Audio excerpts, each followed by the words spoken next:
Olá, futuros advoguinhas! Tudo bem com vocês? Eu sou Cibele Murinelli e esse é o meu canal Advocação. E hoje nós vamos passar a segunda parte da entrevista que eu fiz com Pedro Regis. Este garoto, este notável garoto que tirou nada mais, nada menos do que 9,7 na segunda fase da OAB. E o vídeo de hoje é exatamente sobre o plano de ação e a estratégia que ele adotou para obter a aprovação na segunda fase do exame de ordem. Então você não pode perder e já vou logo lhe adiantando. É papel e caneta na mão, meu filho. Vai aproveitando e é um vídeo que você tem que ver e rever várias vezes. Então já deixa seu like, se inscreve no nosso canal, compartilha esse vídeo. E se você perdeu a primeira parte da entrevista, vai ter aqui no canto do vídeo o link para a primeira parte, tá certo? Vai lá também que tá, ó, um conteúdo de primeira.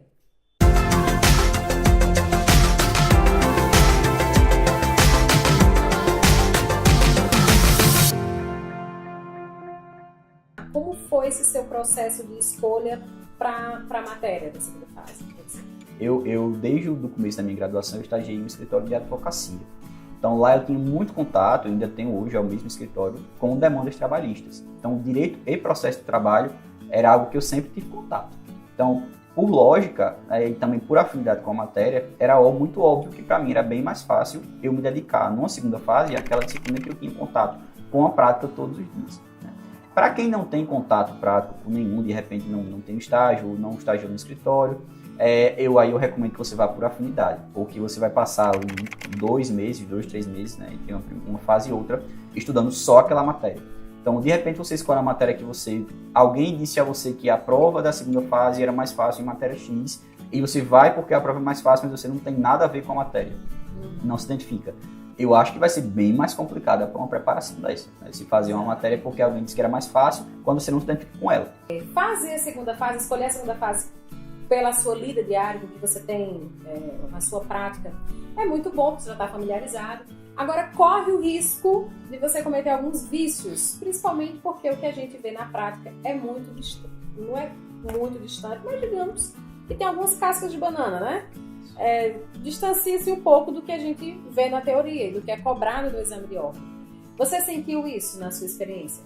Tem uma diferença, não é muito diferente, mas tem uma diferença da forma como como é a prática jurídica, né? De como a prática jurídica é de verdade, da forma como o exame cobra. Eu precisei me distanciar um pouco disso para ver como a banca cobrava e como eu precisava colocar aquelas ideias, aquelas teses ali que foram cobradas na minha prova no papel. Então, de fato, eu senti, inclusive, na minha prova em específico, eu perdi pontuação na peça. A pontuação que eu perdi na peça foi porque eu fui muito além do que o examinador pedia. Eu enxerguei algumas coisas que não vieram no espelho, mas que estavam na prova. De repente, se eu tivesse me desprendido um pouco mais dessa questão da verticalização, né, de ser muito aprofundado, eu talvez tivesse conseguido a nota máxima na peça. Eu fui fazendo a prova e, ao final, eu tive que escolher. Ou eu acrescentava na causa de pedir o último pedido, ou eu fazia o fechamento da minha peça. Então, até para fins estéticos, eu preferi que o examinador ele visse que a minha peça estava completa, né, com começo, meio e fim, do que eu colocar mais uma causa de pedir e deixar de fazer o fechamento. Então, assim, me faltou espaço na peça para isso. Confesso que foi um pouco de imaturidade, de experiência nesse sentido, mas que de fato não impediu minha aprovação, mas poderia ter me prejudicado, não foi o caso. Mas assim, sempre é bom ter essa cautela, porque quando você precisa tirar uma nota mínima para passar, qualquer décimo que você perde pode significar a sua aprovação ou não aprovação. Então sempre é bom ter essa cautela e eu recomendo bastante. Existem vários bons cursos do mercado. Fazer um cursinho justamente para que ele possa lhe nortear minimamente, mas que você tenha aquele conteúdo, aquela bagagem sobre aquela disciplina, mas é fundamental. Mais uma vez, por questões de estratégia. Estratégia é indispensável. Conceito de estratégia, em grego, estratégia, em latim, stratégie, em francês, stratégie. O senhor está anotando? Sim, senhor. Vou pedir isso na prova. E a sua estratégia para a segunda fase? Adquiri um livro de segunda fase para estudar pontos específicos, né? E aí fui revisando aos poucos, mas também priorizei bastante a resolução de questões. Durante a preparação, eu tentava fazer uma prova por semana. Eu como eu fiz um curso, o curso ofertava peças durante a semana, então sempre procurava fazer, até porque eles davam uma correção individualizada, o que era muito bom. Então assim, pelo menos todo domingo eu tentava sentar, trancava a porta do quarto e fazia uma prova ali, na mão mesmo, nada de digitar, porque digitando é muito bom e confortável, você termina muito rápido, mas você não consegue simular o máximo possível as condições da prova, né? Então assim, uma vez por semana eu tentava fazer isso, mas especialmente na semana que antecedeu a prova, eu esqueci entre aspas meus livros, né? Deixei ali e fui fazer prova. E aí, mais uma vez, a dica que eu dei da primeira fase. Eu fui no site da FGV, imprimi as provas e fiz lá na mesma folha que eu escreveria no domingo. E isso ajudou bastante, porque eu consegui perceber com quanto tempo eu estava fazendo a peça, com quanto tempo eu estava fazendo as questões, e ali, na hora da prova, eu conseguia ver mais ou menos, né, pelo adiantar da hora, se eu estava indo muito rápido ou muito devagar, ou se estava tudo tranquilo. Então, assim, isso foi também fundamental. Recomendo que na semana anterior façam bastante as questões, façam as peças e à mão mesmo, até para treinar, porque no domingo a mão vai estar dolorida, mas você vai estar pelo menos sabendo mais ou menos onde é que está pisando. Isso aí eu considero como sendo fundamental. E lhe ajuda, acima de tudo, a treinar o uso do vade-mecum, né? Que é o que você vai precisar mais na hora da prova. Esse é seu melhor amigo, mais do que a caneta. Então, como a gente leva o vade-mecum para fazer a prova, e eu sabia que tudo que estaria na prova, via de regra, não sei em casos excepcionalistas, estaria no vade-mecum, né? Então eu me agarrei aquilo ali como se fosse a última coisa que eu tivesse.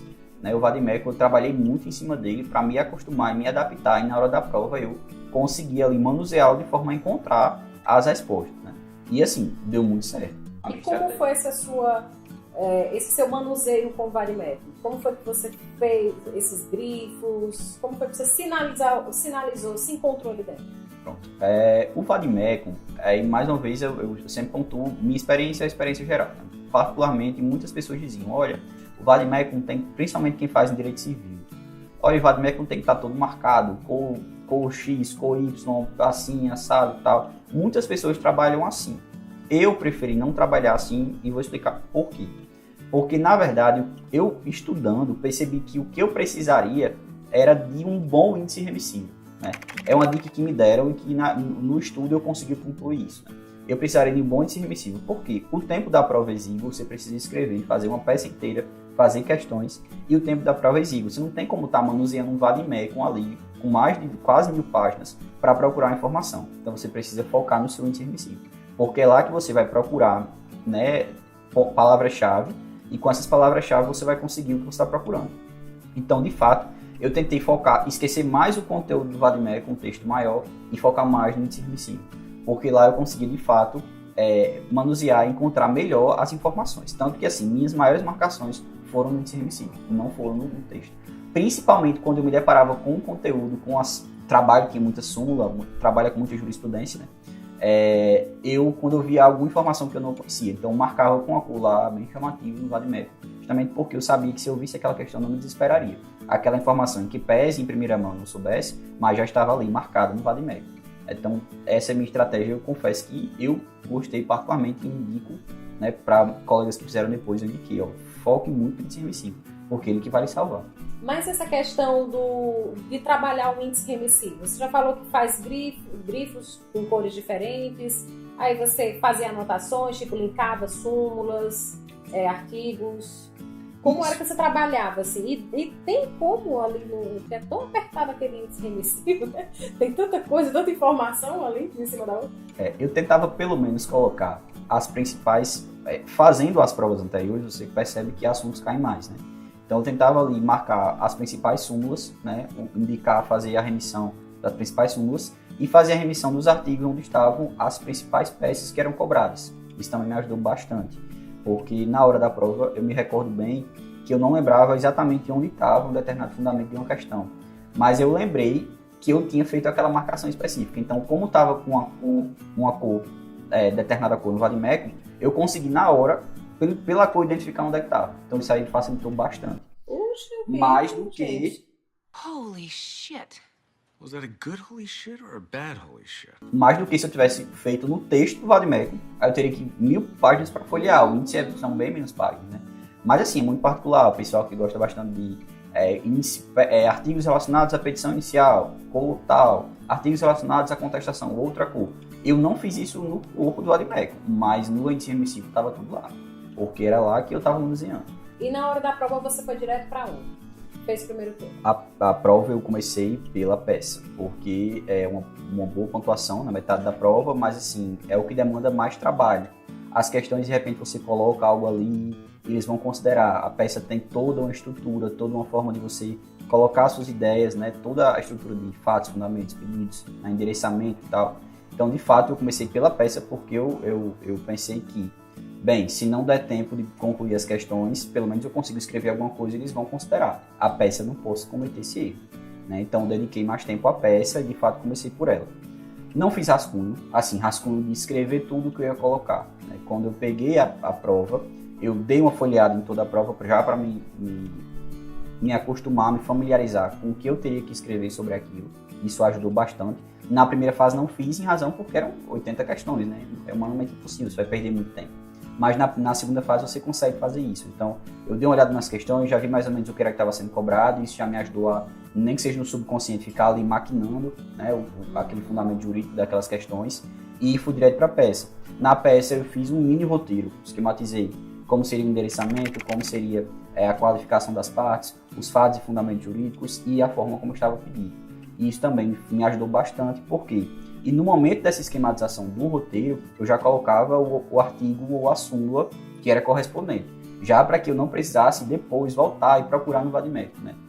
Com aquilo ali eu perdi, não perdi, né? Mas eu gastei 15 minutos, mas isso aí me deu um ganho de tempo na hora da prova excepcional, porque eu só estava tudo ali, todas as informações que eu precisava estavam ali, então eu só precisava colocar aquilo no papel de forma minimamente sucinta para que o examinador compreendesse. Então esse roteiro ajudou bastante, mais do que se eu não tivesse feito o roteiro e tivesse que ir ponto a ponto e pesquisando e escrevendo, né? E isso também ajuda a você ver se você está escrevendo de mais ou de menos, né? De repente você começa a escrever e vê que não vai dar tempo, que mais ou menos foi o que aconteceu comigo, né? Mas assim, de repente você começa a escrever e vê que aquilo não vai dar tempo de colocar tudo ali. Então, de repente, o roteiro também serve para isso. Serve para que você dose também a sua quantidade de argumentos que você está usando naquela peça.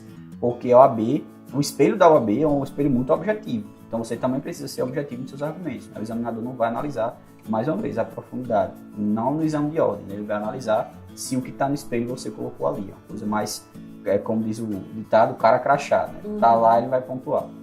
Então, no seu caso, você não fez o rascunho, você fez um roteiro para a peça. Isso. E depois ali foi na cabeça mesmo. Exato. E aí eu fui tecendo as argumentações, né, já com aquela bagagem, aquele costume que eu tive na semana anterior de fazer. Não tive essa dificuldade, não foi um fator surpresa para mim, né? Quando eu cheguei, eu já encontrei aquilo ali. Para as questões, aí eu só li, quando eu terminei a peça, fui para as questões, né? E nas questões eu olhei rapidamente e já fui colocando só mais ou menos o fundamento e o fundamento jurídico em si, né, como eu escrevi. E depois eu só, direto, já passei aquilo ali no caderno definitivo de respostas e deu muito certo. Aqui ao longo do nosso bate-papo, você falou por várias vezes, em diferentes momentos, sobre a necessidade de você se autoavaliar, fazer uma autoavaliação, né? Sempre você foi fazendo esse paralelo, né, do que aplicou-se para você, do que você ouvia algumas pessoas orientar e tal, e que para você deu certo, não deu, enfim. Você acha que isso tenha sido a palavra-chave para o seu êxito, para o seu sucesso? Eu considero o exame de ordem, na verdade, como esse divisor de águas. O primeiro momento ali, no estudante de direito, né, ele vai fazer uma séria avaliação sobre como foi sua graduação. E se ele não faz isso, ele tem grandes chances de não obter êxito no momento do exame de ordem, não conseguir passar.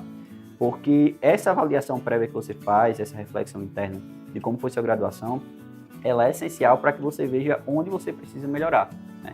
De fato, eu confesso que os meus primeiros anos de graduação foram anos bons, eu tirava boas notas, passava algumas matérias, estava tudo tranquilo. Mas do meio para o final, eu sempre costumo brincar com os meus colegas também, e eles também tinham essa percepção, a gente entra meio que numa crise existencial. A gente não sabe o que vai fazer da vida, né? Se vai advogar, se vai fazer concurso, o que é que vai fazer. Mais ou menos ali pelo 6º, 7º período. Pelo menos foi uma experiência que eu e meus colegas vivenciamos. E ali foi um momento que a gente parou e fez uma reflexão. Eu, particularmente, fiz essa reflexão. No sentido de que eu precisava melhorar a minha graduação. estudar um pouco mais, me dedicar um pouco mais para aprender, porque era o que eu estava aprendendo ali era o que eu usar na prática. E mais do que isso, era o que eu me cobrar quando eu saísse da faculdade, né? Que era o exame de ordem. Era o primeiro grande desafio que a gente vai ter quando vai concluir o curso. Então, eu fiz essa reflexão e foi a partir dela que eu consegui traçar as minhas estratégias de estudo. Mais importante do que tudo isso, do que absorver essas dicas que eu passei, é que você se autoavalie e veja e adapte essas dicas à sua rotina, à sua estratégia, às suas particularidades. Essa é a principal ideia, né? É que você daqui consiga extrair uma ideia que se amolde à sua individualidade, porque é isso que vai ser o segredo para a sua aprovação. Então é isso, esse vídeo fez sentido para você, você gostou dessas dicas? Então curte, deixa o seu like, compartilha esse vídeo com os outros colegas que também estão se preparando para o exame de ordem, se inscreve no nosso canal, ativa as notificações, porque aqui, minha gente, vai ter conteúdo para você, porque essa aprovação, se você colocar tudo isso em prática, essa aprovação é só uma questão de tempo, viu? É uma questão de ordem, essa aprovação, tá bom? E deixa o seu comentário também, tá encontrando alguma dificuldade? Deixa aqui. Tem alguma dica que você quer compartilhar? Tem alguma coisa, algum hábito que você pratica, que você tem e que você acha que pode ajudar outros? Deixa aqui nos comentários também, tá bom? Então, até o próximo vídeo. Tchau, tchau, pessoal. Até mais.